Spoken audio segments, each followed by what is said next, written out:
হাতে mobile phone আর camera নিয়ে অলিগলি দোকানপাট এমনকি আবাসিক এলাকার ভিডিও ধারণ করছেন একদল চীনা নাগরিক। কখনো অলিগলি, কখনো দোকানপাট, আবার কখনো আবাসিক ভবনের ভেতরে ঢুকে বসবাসরত মানুষের ভিডিও ধারণ করতে দেখা যাচ্ছে তাদের।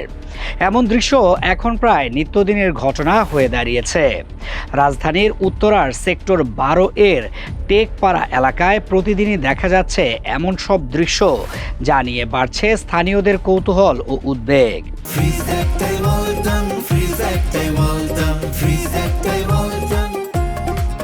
বাসিন্দাদের অভিযোগ, অনেক সময় তারা ব্যক্তিগত গোপনীয়তার তোয়াক্কা না করেই মানুষের চলাফেরা, আশপাশের পরিবেশ এবং বসতবাড়ির বাইরের অংশের ভিডিও ধারণ করেন।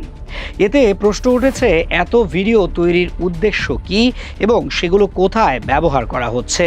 স্থানীয়দের দাবি, 1.5 বছর আগেও এলাকায় হাতে গোনা কয়েকজন চীনা নাগরিক দেখা যেত, কিন্তু সময়ের সঙ্গে সঙ্গে সেই সংখ্যা দ্রুত বেড়েছে। এখন এই এলাকায় চীনা নাগরিকের সংখ্যা অস্বাভাবিক গতিতে বেড়েছে। বর্তমানে এই এলাকায় কয়েক হাজার চীনা নাগরিক বসবাস করছেন, এমনকি অনেকে পুরো ভবন ভাড়া নিয়ে থাকছেন।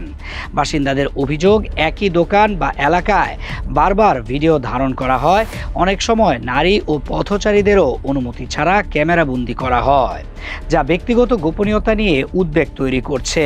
কেউ আপত্তি জানালে একাধিক চীনা নাগরিক একসঙ্গে উপস্থিত হন বলেও অভিযোগ রয়েছে।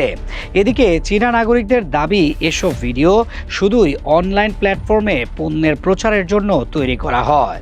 তবে আবাসিক এলাকায় বিপুল সংখ্যক বিদেশি নাগরিকের এমন কর্মকাণ্ড নিয়ে প্রশাসনের আরও সক্রিয় নজরদারি প্রয়োজন বলে মনে করছেন স্থানীয়রা।